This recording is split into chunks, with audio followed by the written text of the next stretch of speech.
So what do these roadmap zones do? What are they telling me? What are they all about? So if you're thinking about buying or selling, and the best way that I can explain this is actually how it's happening right now. Let me just expand this out here a little bit. If the market is going down and down and down and down, and traders are adding positions or accumulating a position to the short side, and then it's time to take profit. So how I teach this is I like to explain it where there's a manipulated move that's happening and you're not aware of it. You're like, a lot of traders don't understand that this happens all the time, and we have to be aware that this is occurring. So when you look at a move that's going and going and going, at some point there's going to be profit taking. At some opportunity, at some situation, there's going to be a profit taking that's going to happen. So think about the little guy, you and me and everybody else entering with 2, 5, 1, 1, and then you have all this accumulation, and then when it's time to get out, the big guys get out of the trade and say 20 or 10 or 30, whatever the case may be. And so this number right here, which is overpowering all these little guys that are going short, creates a reversal. So whether you call it profit taking, whether you call it getting out of your position, resistance, support, there's a lot of different names for it, and it's happening right now. The idea with the roadmap zone is to say, if you're short, be very careful once it lands in the zone, because it will, not will, but high probability of the time it will reverse, may reverse on you as it's happening right now, because these traders who have accumulated a position, they may enter slowly, accumulating with 1s and 2s and 3s, but when they get out, they don't want to get out at the same rate. They want to get out as fast as possible, which causes all these little guys with smaller contract size to get overrun. And so what's happening here is they're getting overrun with their trades, and then they're going to get stopped out. So the roadmap zone is a filter first, so it indicates to me and shows me where I should be or should not be in a trade. So if you're taking a trade, selling it, no problem. But once it lands in the roadmap zone, the good idea is to be ready to get out if it doesn't go through it, and get out of your trade, use it as a target zone.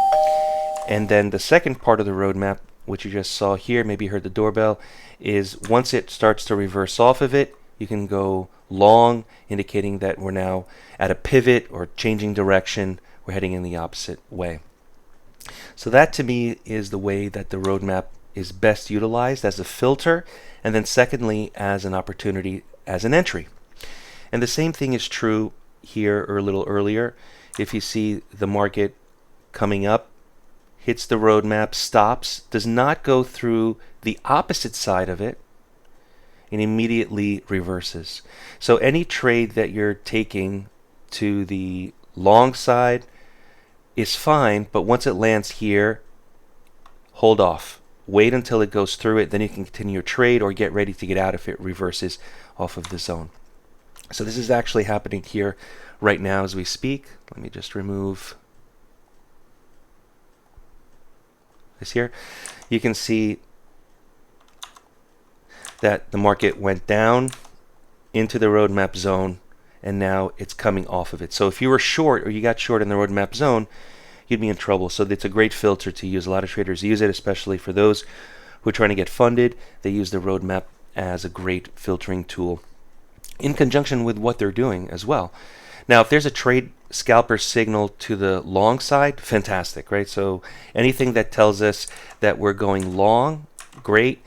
Now, on the other hand, let's say that what you're seeing here, the market is reversing, and it could, right? This could not continue higher. It could definitely go down. So the rule of thumb is that if you see this is the edge of the roadmap zone, once it breaks this zone here, right, which is, if you extend it out into the future, it looks something like that. If once it breaks this 45.1475 area, it means, or it tells me, that the zone is no longer relevant. So for me, if I'm going to go short, it would only be after it breaks the zone. And that way it's a good idea to say, okay, the zone, the support, the profit taking is finished. We're no longer interested in seeing the market go up. It's now heading back down.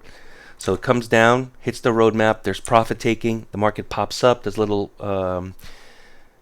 retracement, I guess you can call it, right? A little bit of a reversal, does not continue, and now it's starting to come back down. And once it breaks this, it may or may not, but once it breaks this, all bets are off to the long side, and now a short trade, scalper trade, roadmap trade, atlas line, anything and all will be fine to take. There's no problem taking it. Now, if you have any questions, you can go ahead and type them in the chat box. This is a live event, so this would be available later. The other thing you're seeing is that it's respecting the roadmap zone, but once it breaks, I'm going to put an X on it, and it'll actually stop plotting into the future. So once this gets penetrated, this will no longer move into the future. It's a way to say the zone is broken. So any trade from this point forward, long or short, is fine.